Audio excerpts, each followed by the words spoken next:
তাহলে নামাজের শুরুতে আমরা বলি আল্লাহু আকবার, এটার অর্থ কি? আল্লাহু আকবারের অর্থ কি ভাই? আল্লাহ বড় না আল্লাহ সবচেয়ে বড়? আকবার শব্দের অর্থ কিন্তু শুধু বড় না, আকবার মানে কি? সবচেয়ে বড়, যে এর চেয়ে বড় আর হতে পারে না। আল্লাহ সবচেয়ে মহান, সবচেয়ে বড়।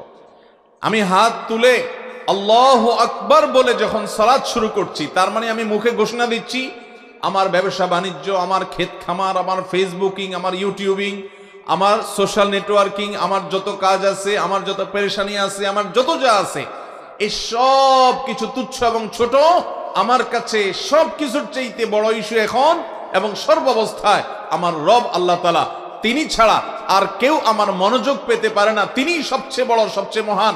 অতএব আমার পূর্ণ মনোযোগ, আমার পূর্ণ ধীরস্থিরতা, আমার পূর্ণ আন্তরিকতা, পূর্ণ ভক্তি, ভালোবাসা, সবকিছু সবচেয়ে বড় যিনি, তিনি পাবেন।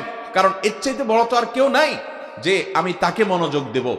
আল্লাহ তাআলা যদি সবচেয়ে বড় হয়, তাহলে মনোযোগটাও সবচেয়ে বেশি তার হওয়া উচিত। তার জন্য মনোযোগ হওয়া উচিত না?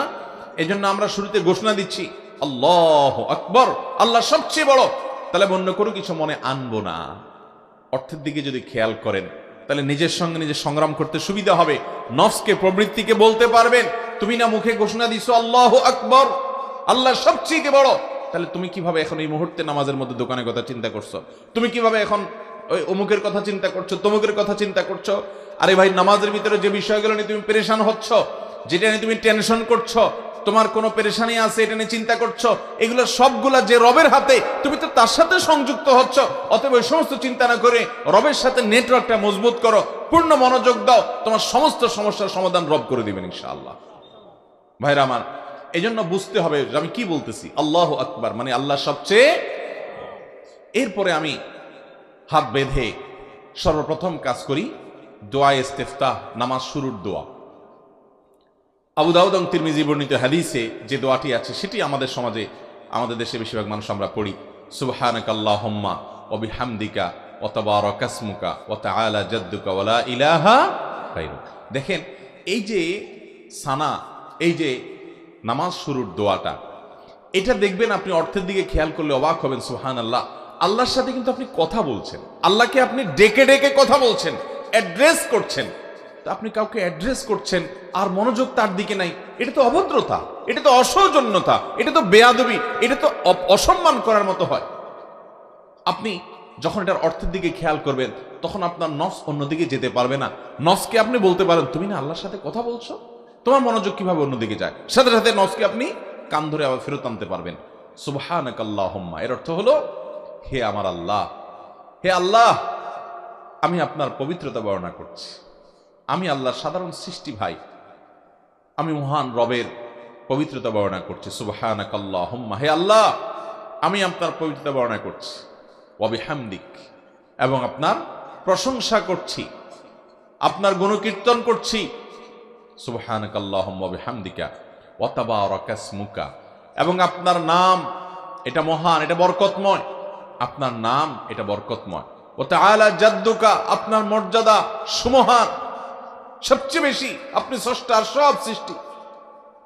ওয়ালা ইলাহা গায়রুক, এবং আপনি ছাড়া সত্যিকারের কোনো মাবুদ নাই। দেখেন, এখানে আপনি আপনি করে প্রত্যেকটা জায়গায় কিন্তু সম্বোধন করছেন। সুবহানাকাল্লাহুম্মা, হে আল্লাহ, আপনার পবিত্রতা বর্ণনা করছি। ওয়া বিহামদিকা, আপনার প্রশংসা জ্ঞাপন করছি। ওয়া তাবারাকা ইসমুকা, আপনার নাম বরকতময়। ওয়া তাআলা জাদ্দুক, আপনার মর্যাদা সুমহান। ওয়ালা ইলাহা গায়রুক, আপনি ছাড়া কোনো সত্যিকারের মাবুদ, উপাস্য নাই। এখানে কিন্তু কয়বার আপনি আপনি আপনি করে আল্লাহকে বলছেন, এতবার আপনি আল্লাহর সাথে কথা বলছেন ডাইরেক্ট ডেকে ডেকে। এই জন্য তো নবী সাল্লাল্লাহু আলাইহি সাল্লাম বলেছেন যে বান্দা যখন নামাজে দাঁড়ায়, সে কিন্তু নামাজে দাঁড়িয়ে আল্লাহর সাথে কথা বলে।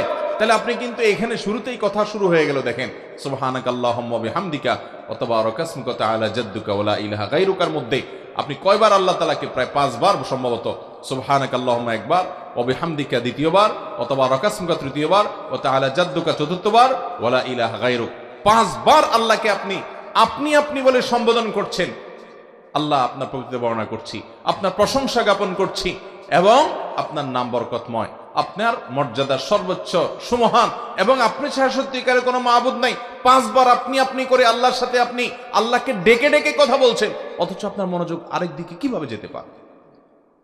আল্লাহ তাআলা আমাদেরকে মনোযোগের সাথে নামাজ পড়ার তৌফিক দান করুন।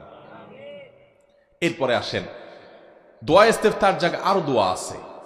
আরেকটা দোয়া আছে যেটি বুখারীতে বর্ণিত হয়েছে, নবী করিম সাল্লাল্লাহু আলাইহি ওয়াসাল্লাম হাত বাঁধার পর, আল্লাহু আকবার হাত বাঁধার পর এরপর তিনি এই দোয়াটাও পড়তেন, আল্লাহুম্মা বাঈদ বাইনি ওয়া বাইনা খাতায়ায়া কামা বা'আদতা বাইনাল মাশরিকি ওয়াল মাগরিব।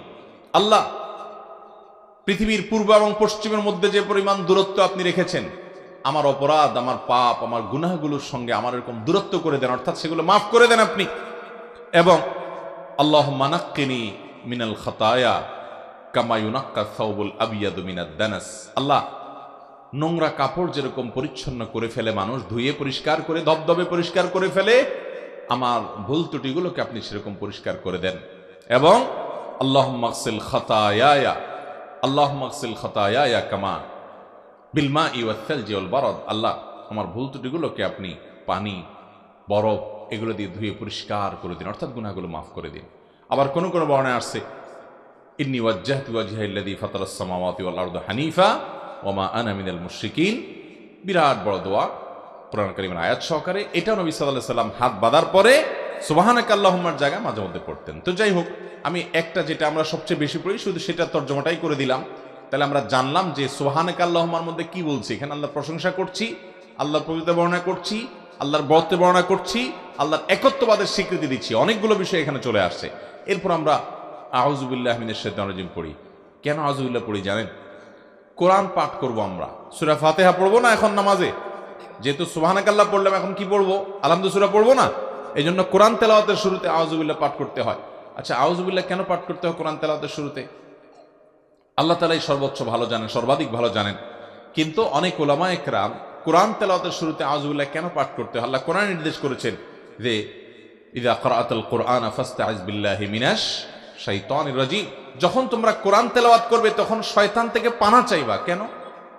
অন্য কোনো কাজে আপনি কোরআন একটা ভালো কাজ করবেন, এখন শয়তান থেকে পানা চাওয়ার কি হলো? আপনি ব্যবসা করতে যাবেন, সেখানে সাথে শয়তানি করতে না পারে, আপনি পানা চাইতে পারেন। কিন্তু কোরআন তেলাওয়াত শুরু করবেন, এখন আবার শয়তান থেকে কেন পানা চাইতে হবে? অনেক উলামা একরাম বলেছেন যে এর কারণ হলো এই কোরআন তেলাওয়াত করতে গিয়ে, কোরআন পড়তে গিয়ে আপনি যাতে কোরআন থেকে সঠিকটা বোঝার বৈপরীতে শয়তান যাতে আপনাকে ভুলটা না বুঝায়, গোমরা যেন না করে, এবং কোরআন তেলাওয়াতের যে আজমত আছে যেন ঠিক মতো করতে পারেন, শয়তান যেন মাঝখানে শয়তানি করতে না পারে, সেজন্য আগে আল্লাহর কাছে পানা চান। আউযু বিল্লাহি মিনাশ শাইতানির রাজিম, আমি পানা চাই, আশ্রয় চাই আল্লাহর কাছে বিতাড়িত শয়তান থেকে। পানা চাইলেন। আপনি যখন অর্থের দিকে খেয়াল করবেন, দেখেন আল্লাহর কাছে এখানে দোয়া করছেন আপনি, পুরো নামাজটা দোয়া, এখানে দোয়া শুরু হয়ে গেছে। আউযু বিল্লাহি মিনাশ শাইতানির রাজিম, অর্থাৎ আমি আল্লাহর কাছে আশ্রয় চাই, প্রার্থনা করি, পানা চাই বিতাড়িত শয়তান থেকে, যাতে শয়তান আমার মনোযোগ নষ্ট না করে, আমার তেলাওয়াতে বিঘ্ন সৃষ্টি না করে। এরপরে আমি বলছি বিসমিল্লাহির রহমানির রহিম, আমি আল্লাহর নামে শুরু করছি যিনি অসীম দয়ালু, সীমাহীন মেহেরবান, রহমান রহিম, যিনি যার দয়ার কোনো শেষ নেই, তার নামে আমি শুরু করছি। এরপরে বলছি আলহামদুলিল্লাহি রাব্বিল আলামিন, সকল প্রশংসা, সকল প্রশংসা এটি সেই রবের জন্য যিনি সকল জগৎসমূহের পালনকর্তা, নবমণ্ডল, ভূমণ্ডল, সৃষ্টি জগতে যত যা কিছু আছে সব কিছুকে প্রতিপালন করেন যিনি, সেই রবের জন্য আমি প্রশংসা জ্ঞাপন করছি। আপনি যখন এটা বলেন, সাথে সাথে আল্লাহ জবাব দেন হামিদানি আব্দি, আল্লাহ বলেন আমার বান্দা আমার প্রশংসা করেছে। আমাদের প্রশংসার জবাবে আল্লাহ বলেন বান্দা আমার কি করেছে? প্রশংসা করেছে। এরপর আপনি যখন বলেন আর রহমানির রহিম, আল্লাহ আপনি রহমান, আপনি রহিম, আপনি অসীম দয়ালু, আপনি পরম করুণাময়, আপনার করুণার কোনো শেষ নাই, আপনার দয়ার কোনো শেষ নেই। তখন আল্লাহ তাআলা জবাব বলেন আসনা আলাইয়া আবদি, বান্দা আমার স্তুতি এবং প্রশংসা বর্ণনা করেছে। এরপর আমরা যখন বলি মালিকি ইয়াউমিদ্দিন, আল্লাহ আপনি কিয়ামত দিবসের মালিক, তখন আল্লাহ তাআলা বলেন মাজ্জাদানি আবদি, বান্দা আমার মর্যাদা বর্ণনা করেছে। অনেক উলামা ইকরাম বলেছেন, অনেক স্কলারগণ, মুহাদ্দিসিন ইকরাম বলেছেন মাজ্জাদানি আবদি, এটা যখন আমরা বলি তখন মূলত দুইটা অর্থ হয়। এক হলো আল্লাহ তাআলা নিজেই তো আয়াত নাযিল করেছেন, মালিক ইয়াউমিদ্দিন, আল্লাহ সম্পর্কে আল্লাহ পরিচয় দিয়েছেন তিনি হলেন কিয়ামত দিবনের বিচার দিবসের মালিক। কিয়ামত দিবসের বিচার দিবসের মালিক হওয়ার কথা বলে এখানে আমাদেরকে যেমন উৎসাহ দেয়া হয়েছে, আশার বাণী শোনানো হয়েছে, আবার সতর্ক করা হয়েছে। কিভাবে? একজন পাপিষ্ঠ ব্যক্তি তার জন্য সতর্কবার্তা,